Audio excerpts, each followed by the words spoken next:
Okay, I'm back.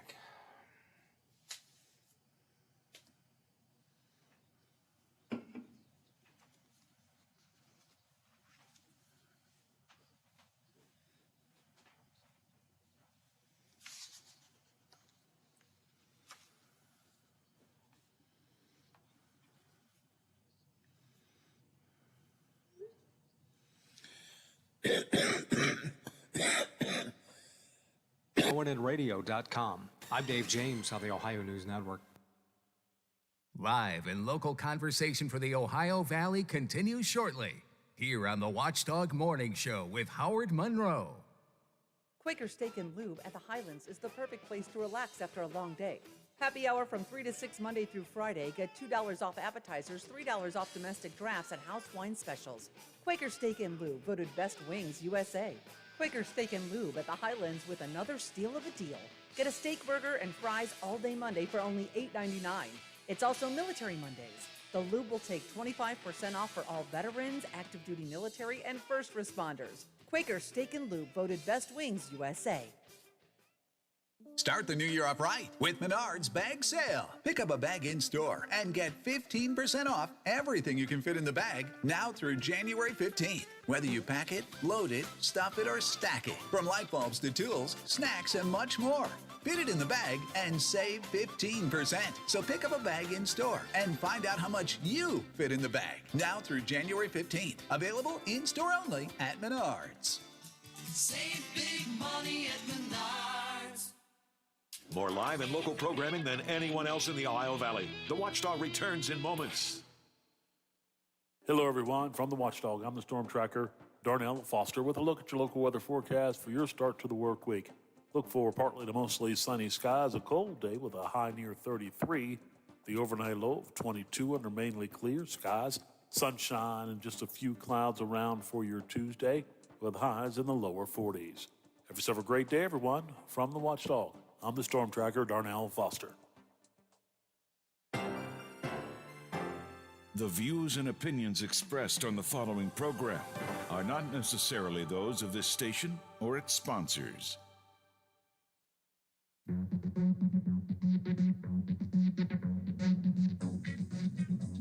Conversations you care about with people you know. This is the Watchdog Morning Show with Howard Monroe on WKKX and WVLY.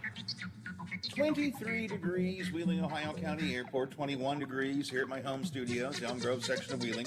22 degrees at the Robinson Auto Group Studios, downtown Wheeling, in the heart of the Ohio Valley. It's cloudy outside right now, going to clear up eventually, and actually will be sunny during the day today, so we hear at least. Daytime high only 31, though, not going to go much above freezing, probably not even hit freezing during the day. A little bit warmer tomorrow, 41, 46 on Wednesday, but some showers come in then. So we're watching a cold week essentially ahead with some periods of warmth in it.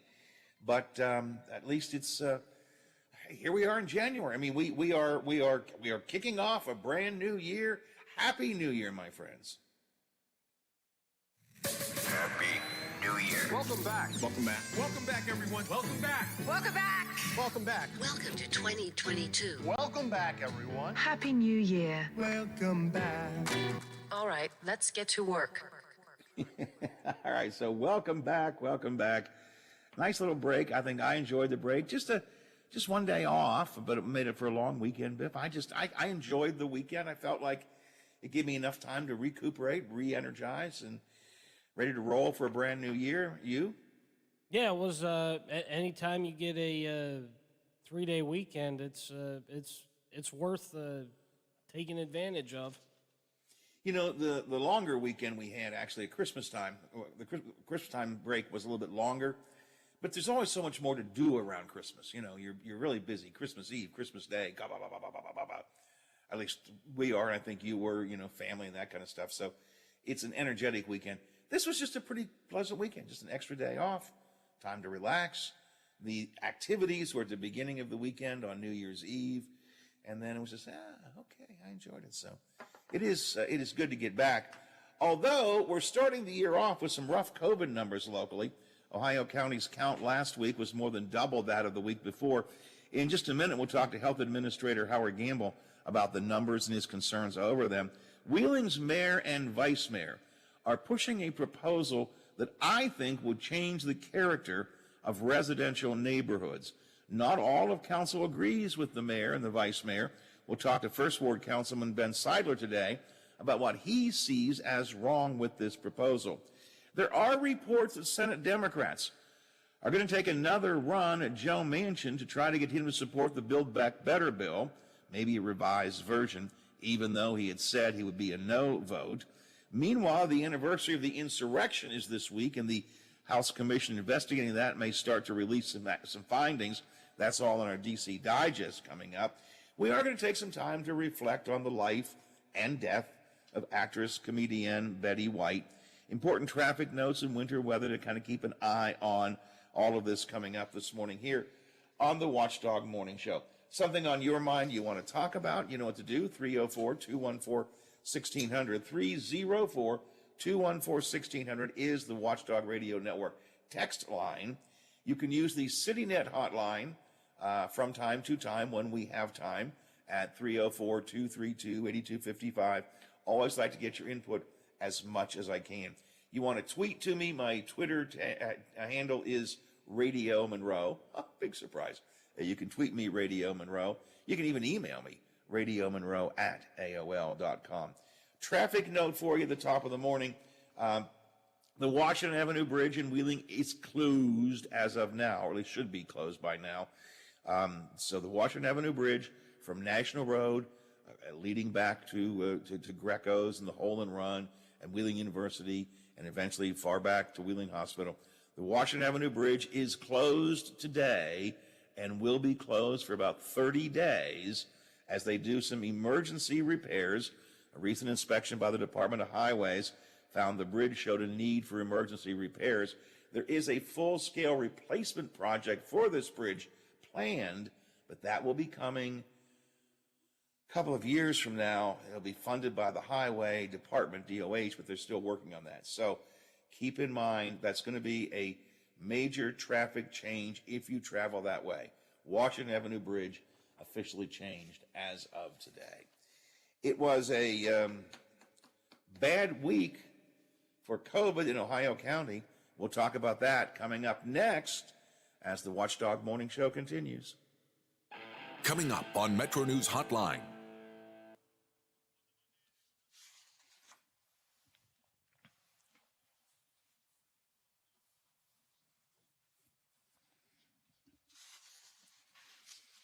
Howard usually runs late, so I thought I'd take a break now.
Okay, that works out perfectly. Thank you.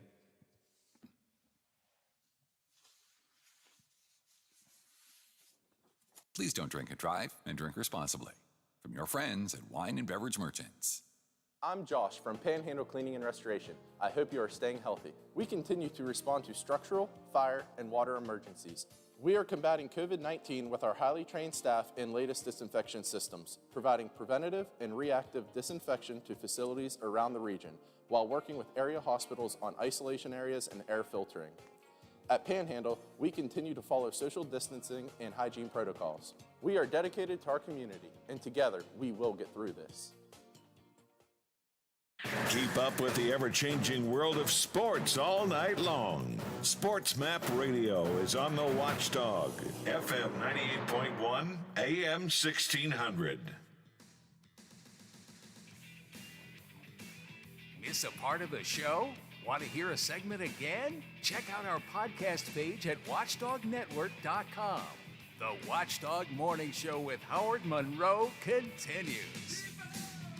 It's 8:16, 23 at the airport, 21 here at the home studios, 22 at the Robinson Auto Group Studios, downtown Wheeling, in the heart of the Ohio Valley. COVID seems to be, I'm not quite sure what to use, but it is more prevalent now than it's been in a good while. I mentioned in my extended circle of family and friends, just this past weekend, 3 people tested positive for COVID. Nobody that I was in contact with, but nonetheless, 3 people closer to me than I'd like it to be tested positive for COVID.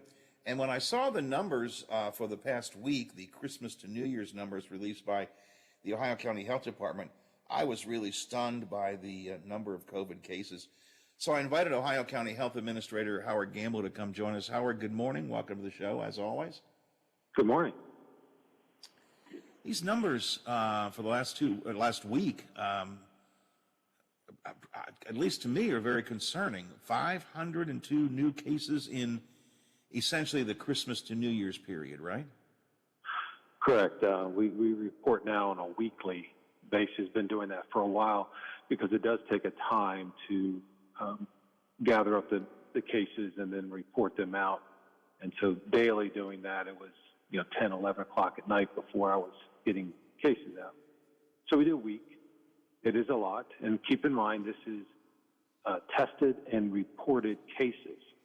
So it does not include home test kits, and it does not include individuals who are just at home going through the illness without getting tested. So the number, although 502, it is probably much greater. I never thought about that. Home test kits are rising in use, are they not? Yeah, not only are they rising, but they will rise. If the federal initiative to provide home test kits gets off the ground, kits that are provided to the public for testing at home to make sure you can go to work or school or to an activity safely will increase. And as a result, more than likely those results will not come into a county or into a tracking system, because you'll just test and you'll throw the test away. Very few home test kits are actually reportable. Some still are. In other words, you send that sample in, or it's watched on a video as you're doing the test so it can be confirmed you are positive. So that's actually something I need to keep in mind. So when we see these reports that you put out once a week, they will probably be lower than actual numbers of cases, if for no other reason than more and more people are doing home testing, and that's not adding to those. So that's kind of scary. The 502 compares to, if I did my checking right, 212 the week before, so more than double in the past week. More than double. We anticipated a growth after Christmas. We anticipate a growth after New Year's. So the New Year's spike should occur between, just as we follow a pattern, it should occur sometime on Tuesday, Wednesday. We should see a growth, and that should accelerate into the next weekend. So we could be looking at even higher numbers when your next report comes out next weekend for this past week, the current week. And to keep in mind, the information or the testing we're seeing and the cases we're seeing are not, so to speak, Omicron. More than likely, these are mostly Delta cases. Although Omicron may be in there, we cannot say for sure because sequence testing hasn't been done on some of these tests. For example, anything that's a rapid, there is no secondary test to determine if it's Omicron. If it is a specific test like through a hospital or through a other certified lab, some of those do go into sequence testing, and eventually we get at some point results back that this is what we're seeing, either Delta, Omicron, Alpha, Beta, etc.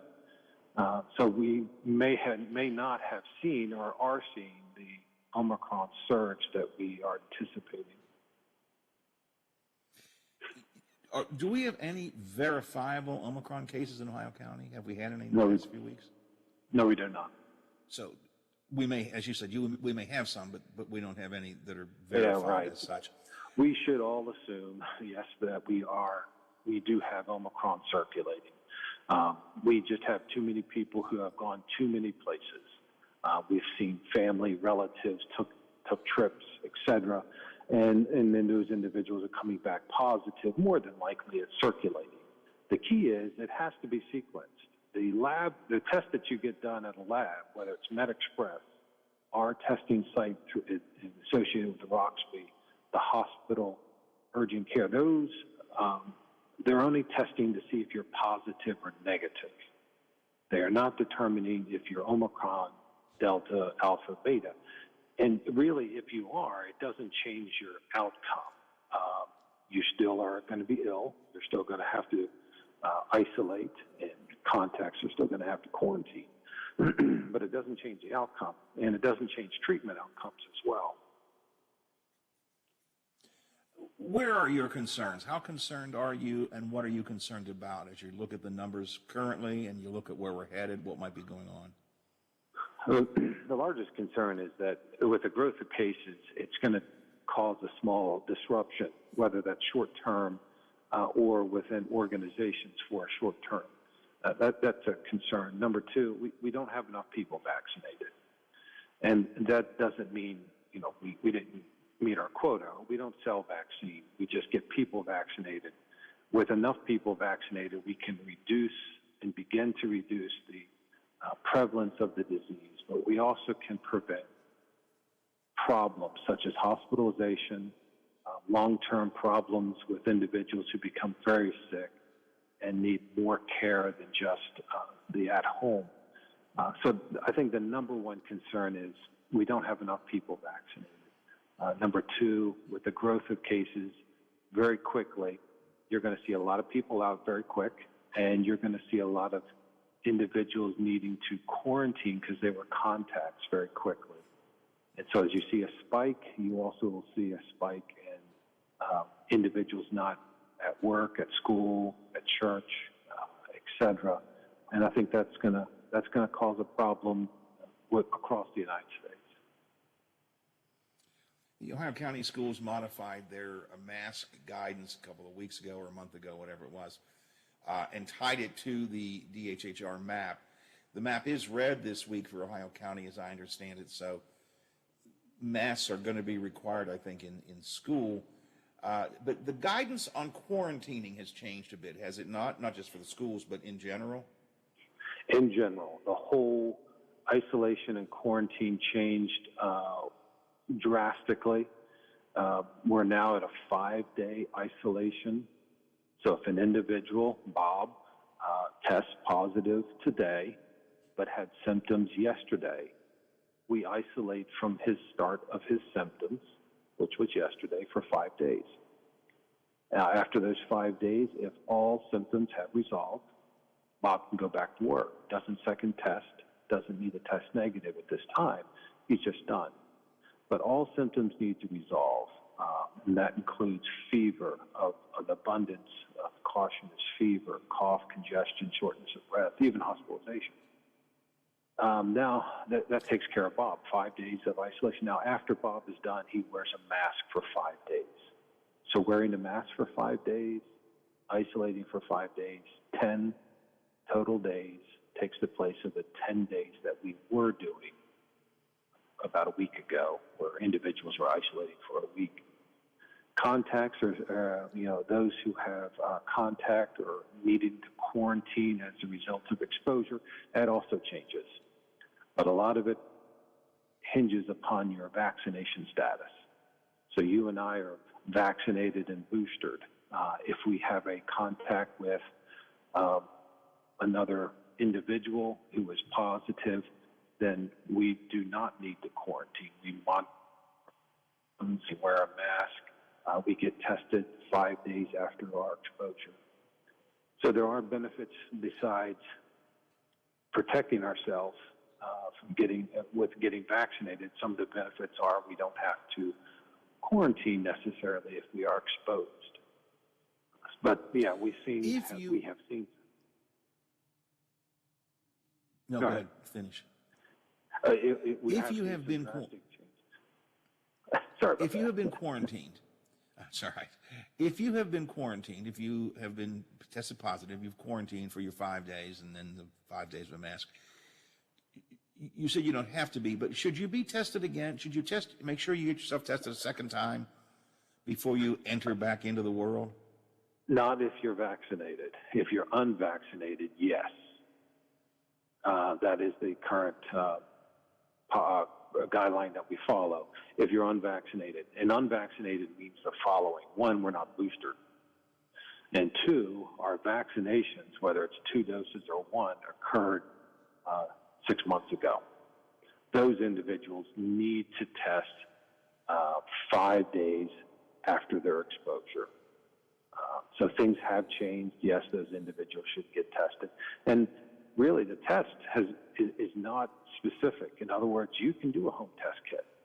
You can do a test at the county health department with Roxby Labs. You can do a MedExpress and an urgent care testing, a rapid or PCR. So it really doesn't define that it has to be X, Y, and Z. It just wants you to test and make sure you are negative. But it is harder to get tests. I shouldn't say harder, but I know from experience, because I had to have a test a few weeks ago. It was negative. Just getting an appointment with MedExpress, for example, was a difficult thing to do. They're perpetually booked. I understand the lines at the old OVMC building have gotten pretty long sometimes, right? And even the testing kits are in short supply. Home test kits are very short. Some counties have them. Some state jurisdictions and county jurisdictions have home test kits and distribute them. In West Virginia, we do not. We rely on our testing locations, whether it's our mass testing site that we run in conjunction with Roxby, urgent cares, MedExpresses, or similar type of facilities across the area. There is an abundance of testing opportunities, but you are absolutely correct. There are some wait times. And that doesn't sit well with us. We want it very fast. We want to know very fast if we're positive or negative so we can move on or we can go to work. So it is difficult. What is it telling you, Howard? What does it tell you that there are so many people now waiting to get tested, wanting to get tested, that the lines are long, the home tests are in short supply, and so on?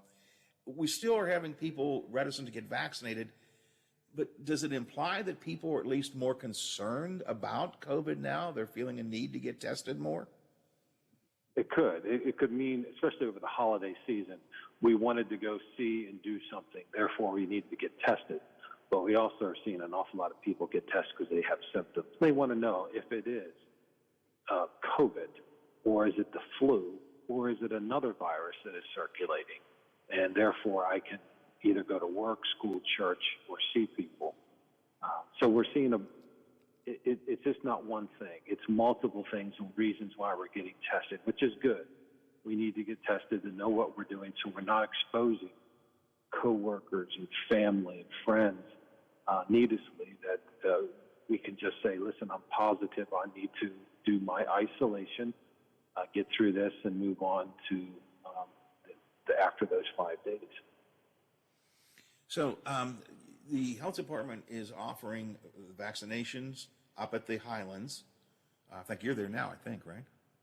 I'm at the vaccine center. We opened it up. It'll open it, staffed it. We put the vaccine away. We're getting it ready. The computers are up. We start at 9.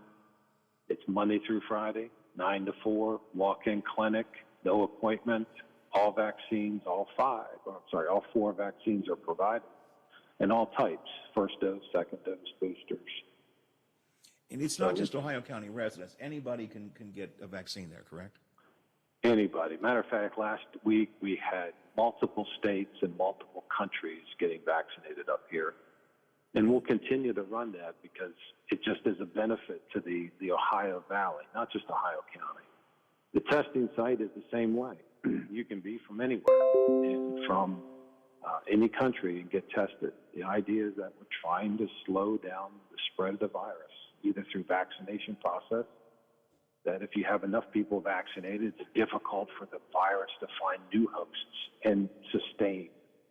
And through the testing, it's a way to prevent exposure and spread, because if you are positive, yes, you need to quarantine or isolate. One thing I will say about testing, test as soon as you have symptoms. Don't wait. And individuals who are waiting are going to work, or going to church, or going to school, and therefore we're seeing the spread. As soon as symptoms start, get tested. And that may mean a home test kit, and that may mean going to Roxby or going to our test site or MedExpress, but get tested as soon as you have symptoms. Longer lines at testing sites, need for more vaccinations, more cases that we're talking about here, 500 and some this week, in the past week. How are we, I thought we'd be, surely by 2022, we'd be coming close to an end. I feel like we're digging in deeper. Do you feel that? A little bit. Keep in mind, we did not get enough people vaccinated fast enough with the original surge of vaccines and disease in the early 2000 and 2021. More people need to be vaccinated. Therefore, it's harder for the virus to find new hosts. And because it's easier now to find new hosts, because we have a lot of people unvaccinated, and yes, you can have immunity, can wean from natural infection, but also from the vaccination. It's easier for the virus to find new hosts. And so we'll deal with this until at some point enough people are vaccinated. It's hard to get the virus to settle in, or enough people become infected. You have some sort of natural immunity. The problem with that is you cannot guarantee that everybody who's infected will actually have positive outcomes. Some people may become very sick. Yeah. Should we go back to, I'm not talking about government requirements, I'm just talking about as individuals. Should we go back to considering the mask a standard once again right now? Well, masks are wonderful because they are a barrier to the virus. They aren't a fix-all. We're not going to test our way out of this pandemic, and we're not going to mask our way out of this. But they are a benefit. Both of them are. But they should not be seen as the final solution. Let's get masked. Masking should be done when you're in an area where it's heavily populated. You're in an area where you do not know the status of those individuals around you. Going to stores and going out to venues with large groups, yes, we should be masked. But masking as a requirement to go to work or go around, not this time. Shutdowns and limitations on things that we do probably isn't the answer right now. We have a better answer, which is get vaccinated or get tested and isolate quickly and prevent the spread. Those are better options than let's all stay home for a couple more days. Because if we need to do that, the only solution to staying home to stop the spread is actually 10 days.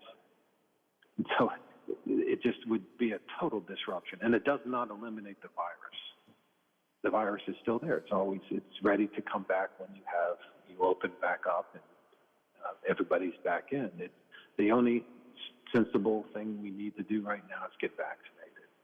And it will slow it down to the point where later on in the spring or the summer, we're now dealing with small number of cases, and controlling is a whole lot easier. I'm just speaking for myself here on an individual basis. Before June or so of this year, I was masked all the time. I firmly believed keeping the mask on as much as you can. And then the guidance came out that we didn't have to have the mask if we were vaccinated, particularly if we're only around other vaccinated people, and I stopped wearing the mask. I got to tell you, it's human nature, and I don't think I'm unusual.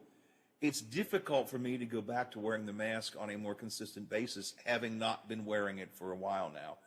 But I'm wrestling with that in my own mind.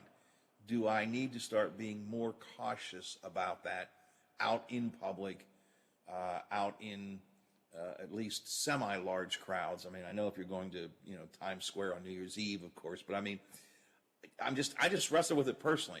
It's something I did all along before. Now I've not done it for a while. I hate to put the mask back on. It's kind of like seatbelts. If you're going to be driving, we're going to put a seatbelt on. But if we're walking around, we don't have a seatbelt on. So you use it when it's appropriate for the protection you need. With masks, it's the same thing. We need to wear it when we're in those situations where it's going to offer protection.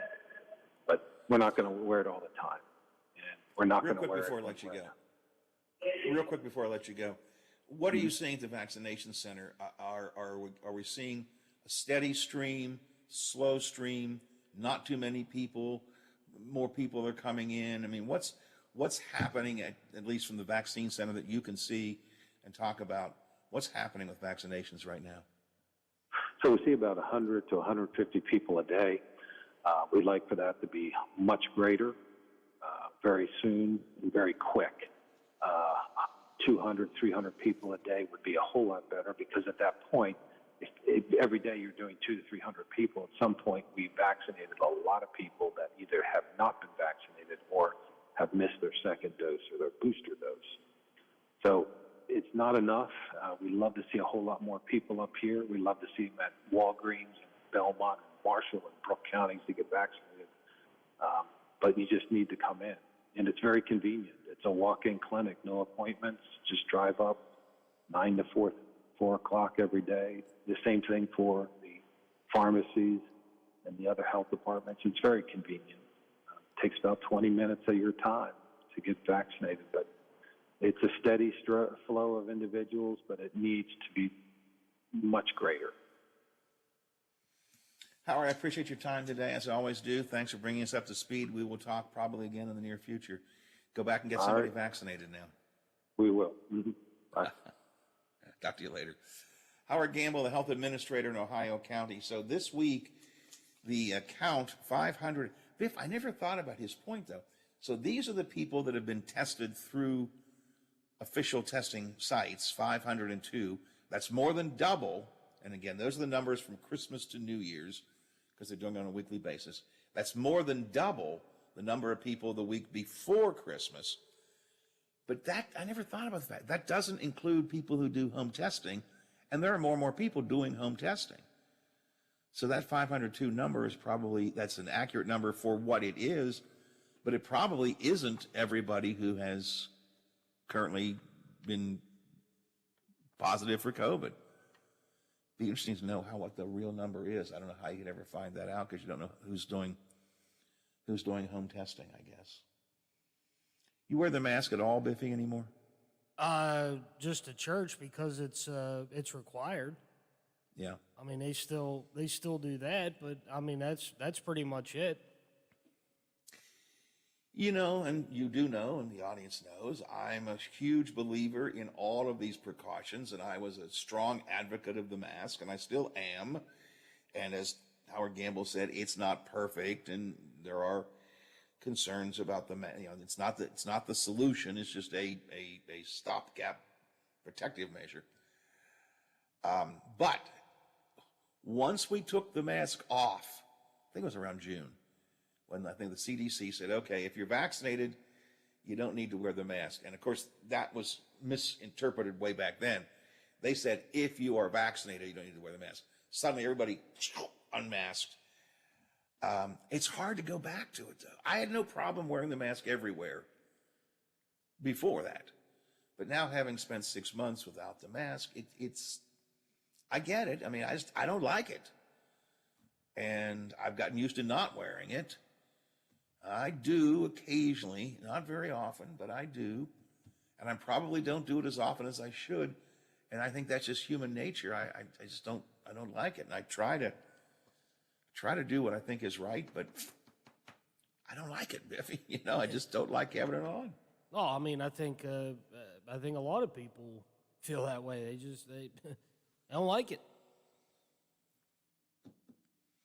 And I was willing to accept it before, but having been given the reprieve, take it off. It's okay. It's hard to go back. And that, again, so we're fighting, and Dr. Fauci has talked about this. We're fighting human nature, now. We're not just fighting against the disease. We're fighting against human nature. We're fighting against the reality of the world. And that's, what's the right, put in air quotes, what's the right thing to do? It may not always be the best thing to do because we can't achieve the best thing. I don't know. I'm prattling. I'm sorry. 8:41, 19 to the hour here on the Watchdog Morning Show. Our friends at TV7 never prattle. They give you the news. They get in, they get out. They do it right. Same thing with Tony Caridi when he has the Mountaineer Report. And we've got both of those coming up next year on the Watchdog Morning Show. Tony is up after we check in with Stephen and Ohio Valley headlines. The WTRF Channel 7 News Update is brought to you by Thomas Auto Centers, Mall Road, St. Clairsville. Get the best deal at Thomas Auto Centers. Now it's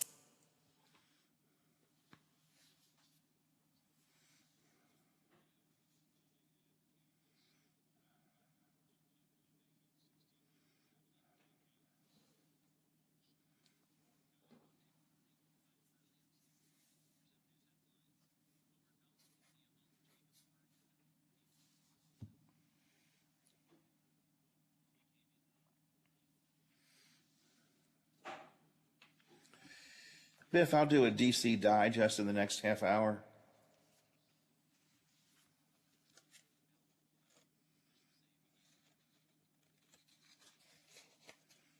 No, I think I'll do something else first, but I'll get to it pretty quickly after that. Okay. No, I don't. I think I'm gonna do something else first, but just something real quick, and then. Oh, you know what? I'm gonna do a FanDuel coming back. That's what it is. Okay, and then after that, we'll go to the DC Digest.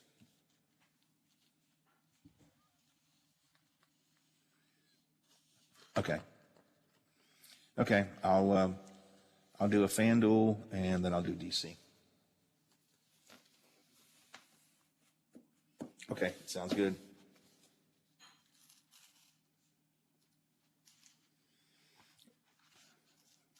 Ben Seidler at 9:15.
Points It was a tremendous performance by West Virginia's Jalen Bridges, who led the Mountaineers in scoring with 18 points, including 4 three-pointers. Bridges also had 6 rebounds, 3 steals, and a block shots. But points were tough to score against a Texas team which leads the nation in scoring defense, allowing on average just 51 points per game.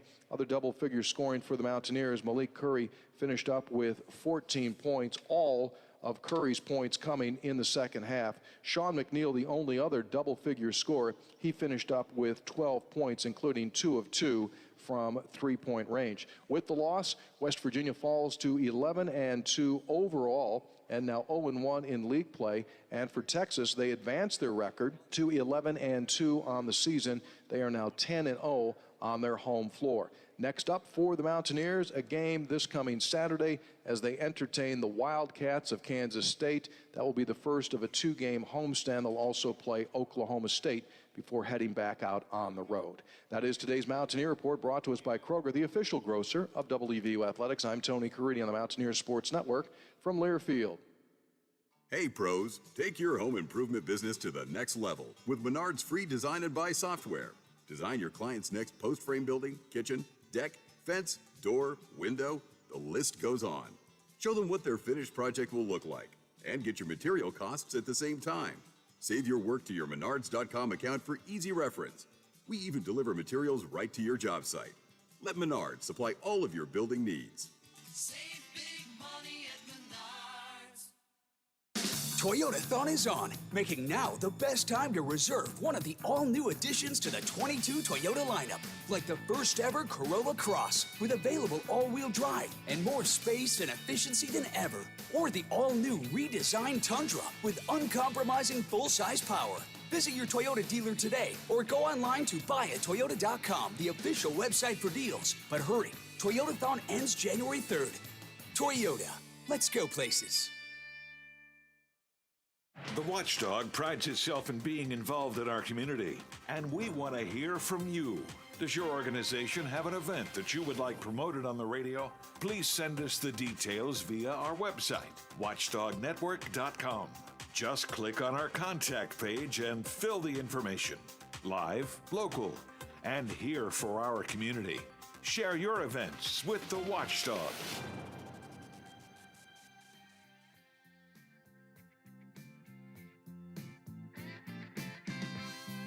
Live and local for the Ohio Valley, the Watchdog Morning Show with Howard Monroe continues.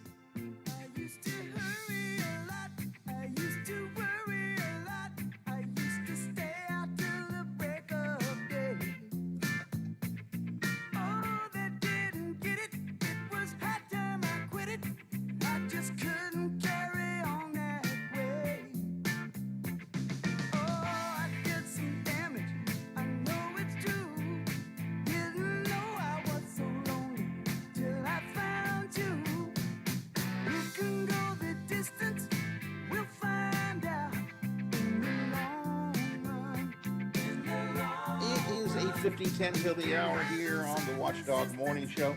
Starting off cloudy, going to clear up as the day goes on. We will see sunshine later in the day today. Daytime high of 31. Daytime high of 31. But right now, 23 at the airport, 21 at the home studios in Elm Grove, 22 at the Robinson Auto Group Studios downtown Wheeling in the heart of the Ohio Valley. Tomorrow, clear, high of 41, up to 46 with a bit of rain on Wednesday, then back down to Thursday again, back down to 30 on Thursday again. So a colder but sunnier kickoff of the week, and then basically a cold week is in store. Been watching a lot of NBC. They're the home of the Winter Olympics and of the Super Bowl this year. I'm picturing, by the way, just being a broadcaster, how difficult it's got to be preparing for those two gigantic events. But Super Bowl is coming up in, about a month and a half, I guess, Biff, right? I think it's February 13th, something like that. Yeah, we're actually a month away from the Olympics actually starting. They are February 3rd, and then probably, I'd say, like right around the 9th or the 16th, a week, maybe 2 maybe a week or two after that is the Super Bowl. Super Bowl, 56 coming up this year. And our friends at FanDuel have a chance for you, maybe, to actually go to Super Bowl 56. And you can do that by referring a friend to FanDuel Sportsbook.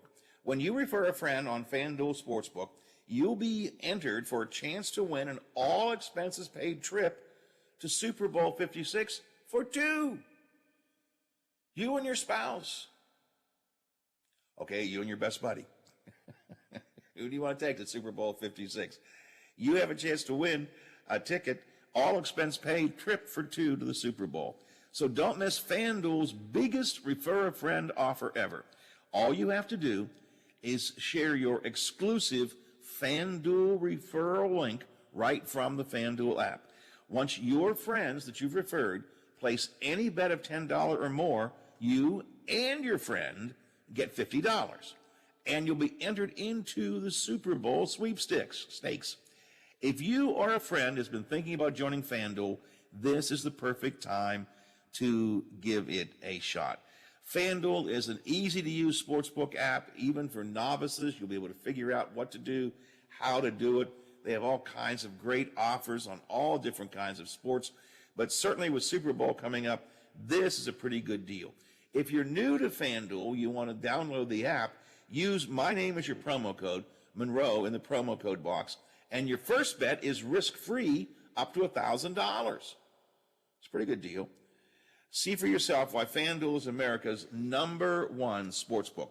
Just download the FanDuel Sportsbook app, refer a friend for your chance to win a trip to Super Bowl 56 for two.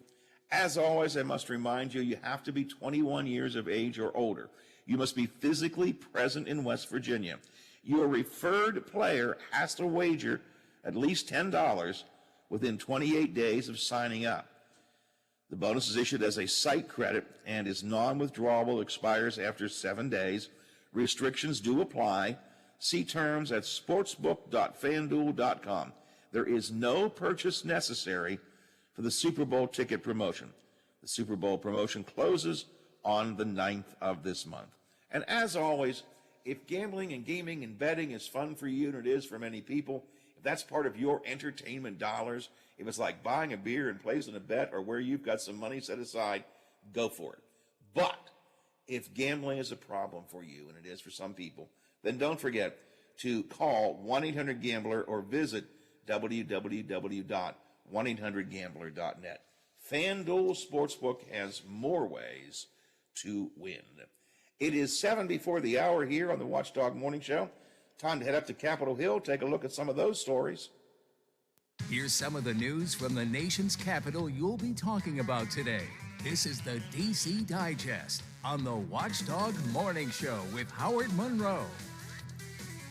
You will remember a month or so ago, Senator Manchin came out on the Fox show on the weekend, State of the Union, and said, I'm a firm no vote on the Build Back Better bill. That created a huge amount of feedback in the left side of the Democratic Party, really chastising Manchin, saying kick him out, take away his committee chairmanships. He's a traitor, all of those kinds of things, because he was going to vote against Build Back Better. There were a few voices saying, wait a minute, I don't think you're getting what Manchin is really saying. Stephen Adams, our old friend from the Ogden paper, for example, said, look, this will come back in a different form, and Manchin will reconsider it. And that apparently is what's happening now. Senator Manchin is apparently open to re-engaging on the climate and the child care provisions in the Build Back Better bill if the White House removes the enhanced child tax credit from the package or lowers the income caps for eligible families.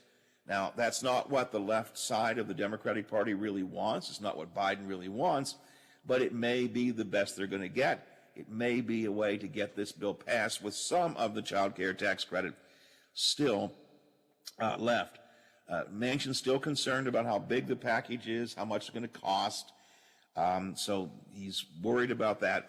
But apparently, according to reports, Axios is the company reporting this, Manchin is being pressured by some Dems, and although there will be a Build Back Better bill vote this month, apparently there's going to be a Senate leadership meeting tonight, which Manchin will attend. Tomorrow is the Democrats' weekly caucus lunch. That'll be the first time all Senate Democrats, all 50 of them, will be together in one room since Manchin said, I'm going to vote no. So they're going to try at that point to talk to Manchin, see if there is still room to maneuver, still room to find a way to keep Build Back Better in some form that satisfies Manchin and maybe everybody else. That is something we'll be watching tonight and tomorrow very, very closely. Also this week, of course, the one-year anniversary of the insurrection.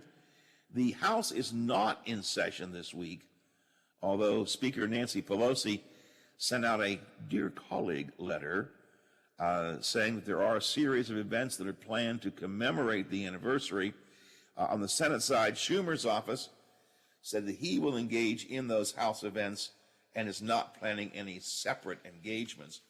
Tomorrow here on the show, our political analyst Matt Robeson and I are going to take some time to talk about January 6th last year and January 6th this year, coming up this week, and what it might all mean. Presidential election, we've been talking sometimes about who the candidate's going to be. Is Donald Trump going to run again? Is Biden going to run again? How about this one, Biffy? Michelle Obama for president? Is that a possibility? What do you think? I mean, I could see it, but I don't know how many Democratic candidates. I mean, quality ones. You know, you're going to be able to find. So, if that's one of the best ones, then hey, why not? What I have not seen anywhere is any indication she has an interest in this. Joe Rogan, that podcaster who has a huge following and normally is far to the right, he recently suggested Michelle Obama would win if she would run. Says that she could beat Donald Trump. A lot of things would suggest that's a possibility. I mean, her popularity ratings are very, very high. A YouGov poll back in mid-December surveyed 42,000 people, found Michelle Obama the #1 most admired woman in the world. A Gallup poll conducted among Americans from December 1st to 17th found that Michelle Obama was the most admired woman. Third year in a row, Michelle Obama has topped the Gallup poll of most admired women. Conversely, she has never held public office, which is not necessarily a negative. I mean, Hillary Clinton had never held public office until she did. I mean, at some point you say, okay, now I'm going to get elected. Bigger thing is, Michelle Obama has never shown, to the best of my knowledge, an indication or an interest in running for public office. And she has Barack. But it could be. I would agree with Rogan. Were she to run, she'd have a strong chance to win. Don't think she will, but it's always fun to believe, to dream, to postulate, speculate, and fantasize. All right, 9 o'clock on the Watchdog Morning Show. ABC covers the world. That's coming up next. We'll go local in Wheeling about a proposed zoning change. That's part of our number Trey. The Watchdog is FM 98.1, AM 1600 WKKX Wheeling, FM 97.7, AM 1370 WVLY Moundsville. The ABC News is brought to you by Thomas Auto Centers, Mall Road, St. Clairsville. Get the best deal at Thomas Auto Centers. Number of COVID cases surging to record high.